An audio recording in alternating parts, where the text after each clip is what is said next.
Thanks for listening to this episode of Screen Facts with Jason Davis, your movie trivia and discussion podcast.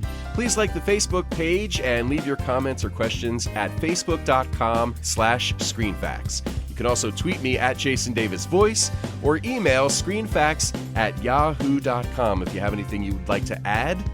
Please rate, comment, and subscribe on iTunes to automatically get new episodes every Wednesday. Well, joining me in the studio, we are actually recording this podcast before the release of the new Netflix movie. My good pal, Erik Reitz, and I are now going to discuss a classic 80s movie, Pee-wee's Big Adventure. Woo! It was weird because I saw this when it first came out, like twice in a row, because it came out during the summer. Okay. So I saw it with my high school friends, and then when I went back to school, I saw it with the college friends. And, before that, we would watch it on TV. It gave us a reason in, the fraternity hall to wake up on a Saturday morning and try to recover from the night before. So was the TV show before the movie? That's how I'm remembering it. I mean, I could be wrong. But there was also the HBO special. I remember seeing Pee-wee's Big Adventure in the theaters as well. I wasn't really a Pee-wee fan per se in terms of like the show. I definitely remember seeing him in, I believe it was Cheech and Chong's Nice Dreams. Okay. And it was something like a hamburger or something like that. I can't remember what it was. Because I haven't seen that movie in so long, and I don't know if it was the Pee-wee character or if it was just kind of a variation on it. But yeah, it's amazing to me how popular this character became. It's unbelievable. It's a completely unique character. There's nothing else like Pee-wee Herman. I mean, just the name Pee-wee Herman sounds like, well, that's been around since like the 40s, hasn't it? But that's what it said. That's what it sounds like, yeah. It's like It's been around for decades. And then here's 1985, and there's a movie out, and look at that weird guy doing it. And the amazing thing is, I don't know if you've seen any of like the trailers or anything for the new movie that's coming out on Netflix. He looks exactly the same. He's in his 60s now, and he still pulls off the look. Really? Suit. Yeah, it's amazing. Wow. Yeah. He must have a lot of pancake makeup on. Oh, big time. Even back then, I think he did too, 30 years ago. Right. So, yeah, he was in his 30s. Yeah. It's amazing. He looked very young. He did. It's really funny. Yeah, so we're recording this before the Netflix movie is released. By the time you're listening to this, the Netflix movie is available to stream. So, unfortunately, we can't give our 2 cents about Pee-wee's Big Holiday, I think it's called. Oh, really? But we're definitely going to give you more than our 2 cents about Pee-wee's Big Adventure. Sure. So, definitely. Released August 9th, 1985, the first feature film directed by Tim Burton. The movie was written by, and this was interesting, I didn't realize this, was written by Phil Hartman, Paul Reubens, and Michael Varhol. I had no idea that Phil Hartman was one of the writers. I know that he was on the show on Pee-wee's Playhouse. Yeah. And, they had been in some comedy troupe together. The Groundlings, yeah. Right. I never knew anything about Phil Hartman when the movie came out because he has such a small bit part. Right. In the movie, he has just a brief cameo. Yeah. So really, until I just watched it recently, didn't realize that, really, Phil Hartman was in it? And then when I saw it, I was like, wow, all right. Yeah, he's the news reporter toward the end at the drive-in. Yeah. The Groundlings, they're a pretty well-known improv troupe that a lot of people that have been on SNL have come from there too. So when you talk about talent, Phil Hartman was amazing. Oh, he was hilarious. Incredible. The voices he could do. I mean, and he did so many things. The Simpsons. And I just, really, really miss him. Yeah. A major tragedy when he was taken from us. Yeah. So the movie, of course, stars Paul Reubens as Pee-wee Herman, Elizabeth Daily as Dottie, Mark Holton as Francis. Francis. Elizabeth Daily was also in another movie that we've talked about on the podcast, Episode 6. Sue and I talked about Better Off Dead. And she's in that movie. She plays the singer that sings at the school dance. Okay. And she went on to be the voice of Tommy Pickles and some of the other characters on the Rugrats TV show. Yeah, and have you ever, I think it was right after Pee-wee came out, she put out an album. Actually, and I think she's got 3 or 4. Okay. I think the first one was called Wild Child. Okay. I've never heard any of her stuff, though. Well, in the movie, she's absolutely adorable. I mean, and she's playing kind of like this innocent love interest. Well, the whole movie and Pee-wee is a whole dichotomy of childhood stuff and adult. I mean, Pee-wee is the quintessential man-child. Right. And, we'll literally. talk about that. Yeah, literally. But she was playing such a sweet character, but she had this sexy, raspy voice.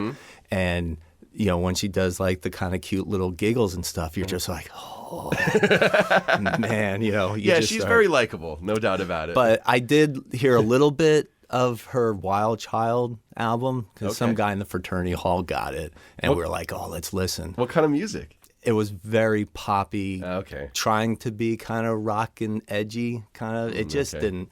But the album cover was pretty nice. 'Cause she's all 80s up with the big hair, and she's wearing some kind of black tight leather thing. So, but yeah, really liked her. Nice. So an estimated budget of $6 million, domestic gross just under $41 million. So, you know, for considering that it's an untested director, it's Pee Wee Herman. I mean, you know, who would have thought this would be such kind of a hit? And then, of course, the cult status after it was in the theaters on cable and video and stuff. Forget it. Well, we just went to see it as not a goof, but just the real curiosity. It's like, how the heck is he going to turn this short show into a full-length movie? You know, is this going to be a total car wreck? I mean, we were kind of expecting it to be a car wreck. Yeah. And thankfully it didn't. Turned out it was a bike turned wreck. out it was quite fun. Now, with Tim Burton, one of the things I read was that he was an animator at Disney. Oh, wow. Okay. He worked at Disney, and he ended up doing a couple shorts. And, you know, Tim Burton, his style has been that way his whole life. Yeah. You know, despite him apparently having a very nice suburban childhood, he, you know, drew things, you know, this very macabre kind of emo style. And speaking of style, let's talk about Pee-wee's house. Yeah, let's start there. Okay. Yeah. I mean, you know, the opening sequence of the movie where he's having the dream and then he wakes up in the house. Who the hell wouldn't want to live in that house? Well, what an amazing place that is. Well, that's it. So many of us as boys, we have these childhood dreams about certain things, like the idea of something's going to make my breakfast. And he's got this crazy Rube Goldberg setup. Amazing. He's got that. So as a man, he brought that childhood idea to fruition. Who likes to make the bed? Well, he doesn't.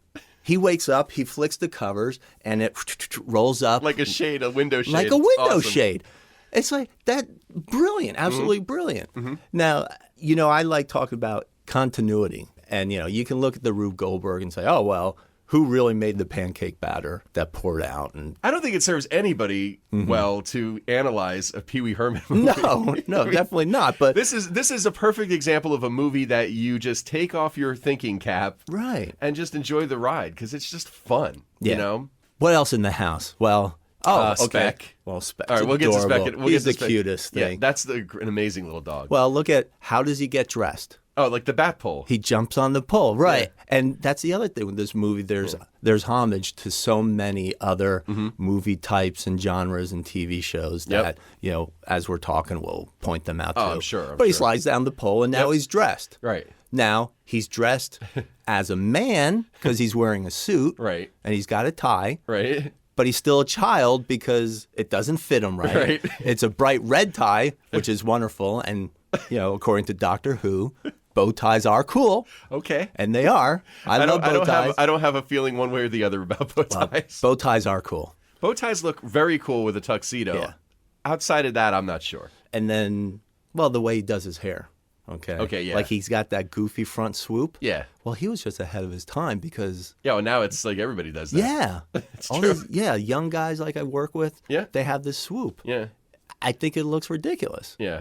But on Pee-wee, it worked. And look, he was like 30 years ahead of his time. Yep. Who knew?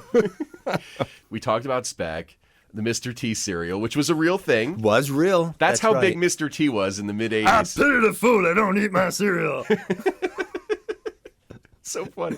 And that's and even like the whole thing, you got the eggs, you got the pancakes, you got the bacon. And then, you know, he's talking to the breakfast. He's talking, morning, Mr. Breakfast. Yes. Morning, Pee-wee, with the bacon lips on it. But then who pours cereal on pancakes? He's a child. I really liked his bathroom. Because the window, you look out the window. And the first time you see the movie, you don't realize catch it. Yeah, at first you're like, oh, isn't that a cool little view? Right. And then the fish. And then the goldfish comes. Great. And then he pulls out his big old toothbrush, which is too big to fit in his mouth. Right. So he's only brushing the front of his front teeth. Right. So is the rest of his mouth a sewer? I guess so. Yeah, I mean, visually, there's so many great gags in the movie. Oh, I mean, we could be here all day if we tried to talk about every single one. Sure. The giant thumb when he's The hitchhiking. Texas sign? And the Texas sign was Texas an sign, issue. There was actually something that I read about the Texas sign. We'll get to that. I don't want to jump far ahead. Let's talk also about Danny Elfman's score. How great it is. Oh, yeah. How well the score serves the movie. I mean, at the time, Danny Elfman was not a film guy. I mean, he was the lead singer and songwriter from Oingo Boingo, which was like a kind of a weird new wave-ish group.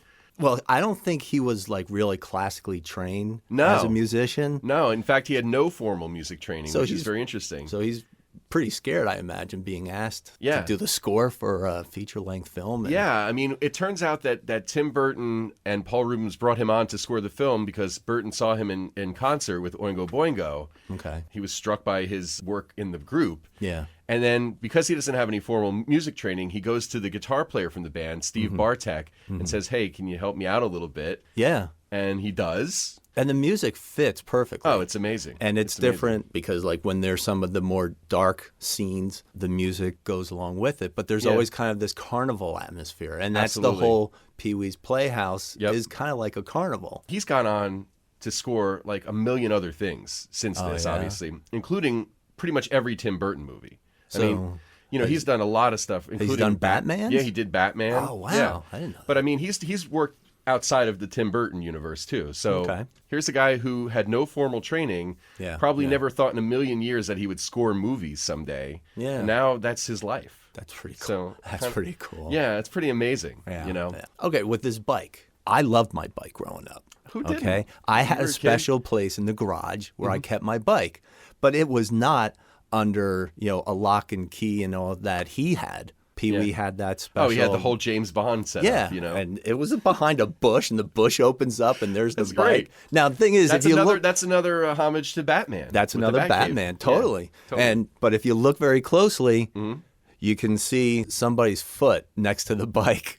Oh, really? Yeah, and they quick move it out. Yeah. Oh, how funny. Yeah, I had to go back and look at that after I saw. Yeah, there's other things like that in the movie too. The scene where he's driving Mickey's car later on in the movie at night, and they're on the highway and it's dark, and you see the signs going by. Right. You can actually see the signs being pulled into through the frame. Yeah, you can see a track on the bottom. Yeah. Which is very funny. But again, who cares? Again, low budget. Right. First time director, they probably either didn't think about things like that or they didn't care. It was just because they figured people are probably going, what the fuck is this movie anyway? Well, exactly. Yeah. I mean, there's crap like that, like the chase scene. Yeah. I know that's later in the movie, but we're going to definitely talk about on the lot, on the studio lot. Oh my That's gosh. amazing. There's a whole other thing with the rope or something gets pulled around Santa's sleigh and it's getting pulled away on the antlers of the reindeer. Right. But then a later shot, it's wrapped around a bar that's across. Oh yeah, there's always continuity. But that's because it just like has that. to work. Yeah. One of the other things I read that I thought was kind of cool about the bike, approximately 10 to 12 bicycles were built for the movie by a place called Pedal Pusher Bike Shop in Newport Beach, California. And they were a shop that specialized in vintage and classic bicycles and parts. Here's the thing. They were offered $10,000 and no screen credit or screen credit only. They chose the money. Really? I'm shocked by that. Gone. They must have been really little and needed the cash, but you would think, That's but nothing. We can say that because we know the movie's a hit. But here's the thing. If you're offered something that people are going to see, I mean, I don't know. You hope. It seems like $10,000 is not a lot compared to the exposure that your shop is going to get. Yeah, but if you're the bike shop owner and you're talking to this guy that looks like Pee Wee Herman, he's like, "Yeah, I'm going to be making this movie," and I'm sure that he wasn't. I'm sure that screw he wasn't. I'm taking the $10,000. I'm sure it wasn't Paul Rubens that pitched the bike shop. and if it was, I'm sure he wasn't in character at the time. That'd be great. That'd be funny. I need a really cool bike. Well, I read last year on the 30th anniversary, one of the bikes, or I don't know if it's the only last remaining bike. There's actually still one of these bikes out there somewhere? It sold for $36,600. Wow. Again, what the fuck are people doing for a living? But you know what? That's the thing. Movie memorabilia is a huge business. Yeah. There was a show on, I think, Sci-Fi for a while that may or may not still exist called Hollywood Treasure, which was all about like these auctions where people buy a Planet of the Apes head or Pee-wee's bike, Pee-wee's bike, or whatever. And they spend thousands or millions of dollars on this stuff. Wow. It's amazing. If you were the world's biggest Pee Wee Herman fan and you had an opportunity to buy one of the bikes that was used in this movie, that would be a big deal to you. Well, I guess that could be someone who wants to buy the Batmobile. Yeah, exactly. Same kind of thing. People have done that too. So there's a lot of great cameos in the movie too. Mm-hmm. Jan Hooks, as the tour guide at the Alamo. She's hilarious, and I read that she improv the whole thing. That's amazing. I can't believe. I mean, some of that had to be scripted. You know, you're watching it definitely when. Well, she's got the persona, right? Just out there. With the big fake smile, the chewing gum. The gum. And at the end of the tour, she's like, "I'll really mean this. You're the best group I've ever had." Like, really? So, in addition to Jan Hooks, Cassandra Peterson, better known as Elvira, who, by the way, can be seen in the window of the magic shop as Elvira on a poster. Yep. She comes up later in the movie as the biker mama. Biker mama. Yeah, and I never realized that was her. I had no idea that was her. Yeah, until I read up on this. Big black hair. Yeah, totally out of stuff. the character. Yeah. Yeah. Of course, when they go through the Warner Brothers studio lot with all of the mayhem that happens there. Okay, first you got Milton Berle at the gate. Milton Berle. When he telling the joke. Right. And Pee Wee just sneaks right in. Yeah, he just sneaks right in. Right. Really? Yeah. Again, now in the 2016s, who's checking IDs? Oh, yeah, now who's looking for gunshot residue? Yeah, none of that's out. Especially a guy who looks like Pee Wee. You're just going to let him go walking in. Different world. Yeah, that's totally. all I'm saying. Totally. Different world. Pee Wee rides his bike in the middle of a music video shoot for Twisted Sister. Twisted Sister. I love Dee Snider. I'm a huge Dee Snider fan. Well, I really like him because he's very intelligent. Yes, and he was one of the few rock stars who stood up to the people who wanted to censor music in the mid-'80s. Right, yeah, I remember him speaking in front of Congress and stuff. And he's actually very entertaining, too. I've heard him go on some rants about other rock stars. It's pretty funny. Yeah. But yeah, Twisted Sister makes the cameo, which is very cool. And there's a couple of famous vehicles in the Warner Brothers studio lot scene. The Munsters coach is seen at the gate. Yep. And the original Batmobile from the 60s TV show does drive through the frame as well. Yeah. It's things that, like, if you're not paying attention, you could easily miss probably, but they're there. And again, we're talking about paying homage to movies where he's going through that scene and he's going through the Godzilla. Yes. I was like, it's brilliant. I have a name, Alice Nunn. Large Marge. Large Marge. Tell him Large Marge sent you. What a great character. It was the worst accident I'd ever seen. And when they pulled the mangled, wrecked body from the burning wreckage, it looked like this. The funny thing about Large Marge, she never blinks when she's telling the story. The entire time, you never see her blink. I'd heard about that, so when I watched it again, I sat there and stared at her. Yeah. And didn't see it. Now, here's a freaky thing. Mm-hmm. When that scene's over and Pee Wee goes into the diner and he says, Large Marge sent me, they have the memorial to her, the date that she died. It's my birthday. No way. Yes way. I'm going to blow your mind right now. Get ready. Okay. The date that she was born, Sue's birthday. Get the hell out of here. Not the year, but the date. Right. Yeah. December 5th. Well, obviously not the year because I'm still alive. Oh, yeah. That's right.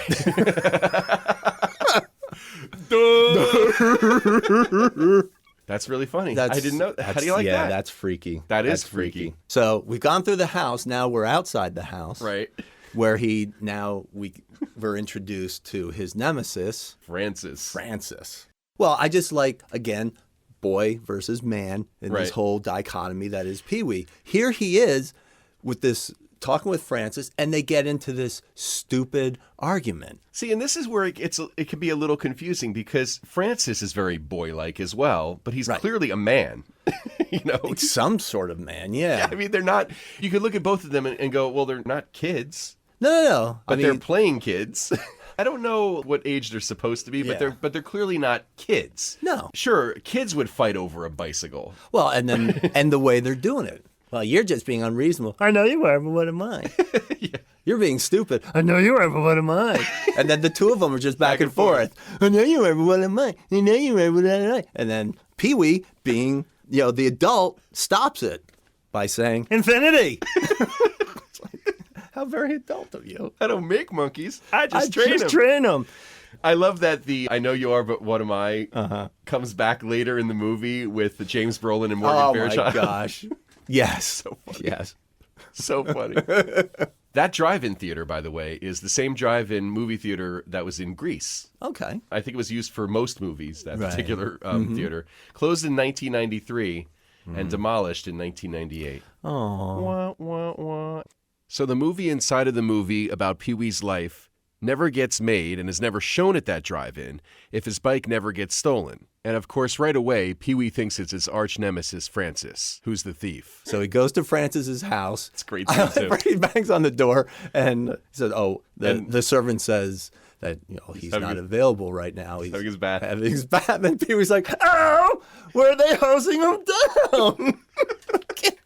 And did you recognize the guy that answers the door, the servant? I recognize him. Among other things, he was Sub-Zero in the Arnold Schwarzenegger movie The Running Man. Okay. I mean, he's very familiar. Yeah, he's like one of those, again, a character actor that is, Yeah. he's always like a bad guy, obviously. Right. And then when Pee-wee gets into the house and he gets into the room, Yeah. the bathroom, he locks the door Yeah. and he's like, "Go ahead, scream your head off. No one's going to hear you for miles." Yeah. It's like, you're in his bathroom. Yeah.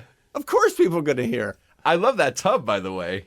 That's a swimming pool. I know, That's but no it's tub. I know, but it's just funny. And then he's like playing like Godzilla or whatever. He's like, Yeah, he's eating the little right. army guy. Yeah, and he's eating the army So guy. funny. Well, another thing I like, early on when he goes at the beginning of the movie, he goes to town. What is he doing for a living? That in the middle of the day he can go. I read something online, and if Yes. you read it online, it's got to It's be true. that he makes money selling Rube Goldberg machines. That's exactly. I read the same thing, Okay. but I can't picture. I wish they said something in the movie. I think this is another one of those things that you have to kind of like not think about when Right. you're watching this, because in what universe would this guy even exist? No, exactly. And we're worried exactly. about how he earns a living. Well, you know what? I'm just that way. Yeah. Well, I that's figured the thing. Yeah. he I just mean- got an inheritance, and I was okay. Yeah, with that's it. true. He Could just be that. inherited, and boom, off Yeah, we let's go. say that. Let's say that.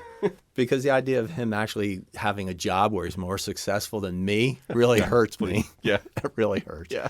And Definitely. so he goes in the bike shop, and that's where we finally get to meet. Wait. Let's not Skipping? Let's not jump ahead to the bike shop just yet. We have to talk about the magic shop first. The 'Cause magic shop. He goes to the magic shop Magic first. shop first. That's right. Mario's. Mario's magic shop. Yeah. I always thought it was kind of interesting. The woman that's kind of browsing at the magic shop, Right. that Pee-wee looks at with the X-ray specs. Again, a man and child at the same time. I know, but before he picks up the specs, they keep showing her, and she's kind of just standing there, and you're going, is something going to happen with her? Yeah. what's Yeah. going on? Are we going to see some? Boobage. There it is, folks.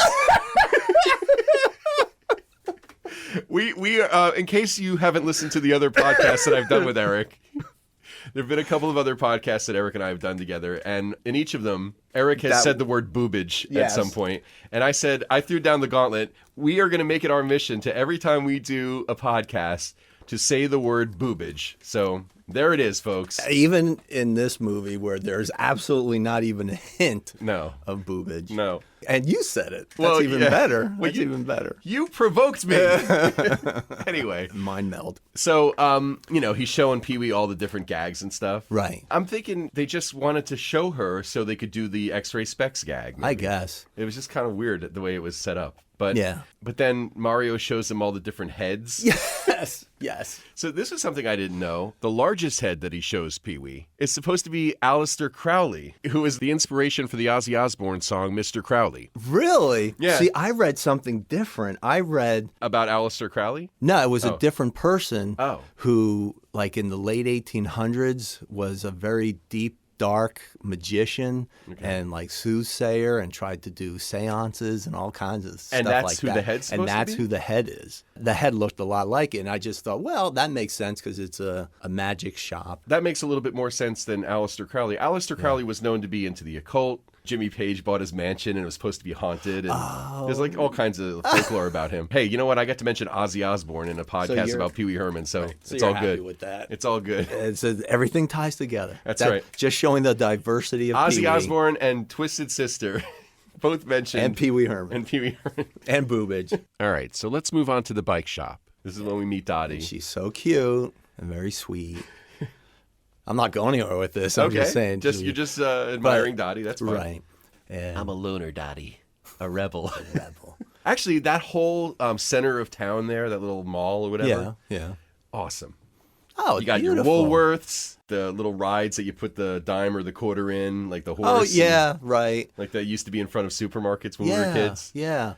And, well, I like the monkey, the moving monkey that was outside the magic shop. Yeah, Although and then, that of was course, the kinda clown weird. that he ties his bike to. Did the clown's face change? Yes. That Yes. was weird. The clown's face is a happy clown when he hooks Yeah. the bike up to it, but then when the bike is stolen and the chain links are all over the ground, Yeah. it's like an evil clown now. Okay, yeah. I thought so. When he's chaining up Yeah. his bike, Yeah. at one point you can see the chain being pulled up through the bottom of the Right. box. Somebody's feeding it. The side compartment that he's pulling it out of. Right. The bottom is cut off. Oh, okay. and So you can see it. Yeah. and That's I was funny. just like, I didn't want to see that. Yeah. The other thing, too, that I think is weird is that here he has this bike that means the world to him, and he's wrapping a chain all around it. That would scratch the shit out of the paint. Exactly. And not just damaging it, Right. but then there's only like 2 links around the clown.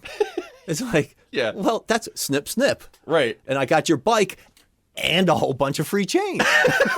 So I could take that chain and go to the recycle center, make a few bucks. I know. We're doing it again. We're analyzing Pee Wee Herman. Yeah. All right, let's sorry. stop that. Bad. I really like when he's on his road trip Mm-hmm. and he gets to that roadside diner that's got the Simone dinosaurs. is in there and the dinosaurs. A lot of really fun, one-liners in there. Yeah. Let's talk about your big butt, Simone. Yeah. Everybody's got a big butt. Let's talk about your big Simone. Those dinosaurs are an actual tourist attraction. Mm-hmm. Wheel Inn restaurant it's in California near Palm Springs in Cabazon. Cabazon. Yeah. That sounds very cool. But and the guy that played her boyfriend. Andy. Holy cow. That was big. What man. a big scary dude that Yeah. was. Yeah. And it's a good thing he could not run. Oh, yeah. Man, he had white man's disease really bad. No, I think he had gigantic man's disease. He was pretty big. Trying to move that body is probably not easy when you're that big. And the other interesting thing about Pee-wee's house that we didn't mention earlier, it was actually filmed about a half mile from the Caro's restaurant, as Big Jeff's restaurant, where Sarah Connor worked in The Terminator. Oh, really? Yeah. Well, also in the house, he gets on the scale. Mm-hmm. And how much does he weigh? 98 pounds. 98-pound weakling. He's a legitimate 98-pound weakling. Yeah, completely. Right after his bike gets stolen and he calls all the people downstairs into his basement. Yes, and, the task force. Here he is getting, again, he's going over the top, but it's a for real thing. Right. And, Well, for him, this is like the president being missing. yeah. It's huge. Yeah. So And then just the fact all these people show up. It's like, wow, Pee-wee, actually, he's really loved. yeah, he's pretty popular. Yeah. Absolutely. I don't know if I would have been friends with Pee-wee. Well, again, it is a movie, a very silly movie. Okay. All right. Sorry. All right. Let's get to the climax of the movie. Yes. Climax. When, they decide to make the movie within a movie about Pee-wee's adventure. Mm-hmm. James Brolin, of course, is P.W. Herman. And that's a great gag, too, when Pee-wee Right. is the bellhop at the bellhop. desk. Mm-hmm. And he does the fake voice, and he looks around first. That was hilarious. Paging Mr. Herman, you have a telephone call at the front desk. But when he does like 2 quick takes to the camera. Yeah. For whatever, it's really funny. That's Yeah. great. And then, the motorcycle is the bike, and Yeah. they fight ninjas. Right. They're fighting ninjas. It's fantastic. But she calls him PW. That's right. Name's Herman. PW. P.W. Herman. He's James Bond. But then everything that goes on with everybody that's been in the movie on this journey with Pee-wee. Right. The BMX kids, Right. Mickey. The hobos. The hobos. That's right. And then, of course, Francis tries to sit on the bike, and the seat goes Oh, up that's and launches right. him into outer space. Right. And how cool. Yeah. How cool with that. And Phil Hartman, we get to see Phil Hartman. Phil 'cause Hartman as he's the news reporter. The reporter there. Just a lot of fun. This is a great movie if you're tired, you had a rough week, Yeah. and you just want to take your brain out of commission for an hour and a half or whatever it is, and just have Yep. fun.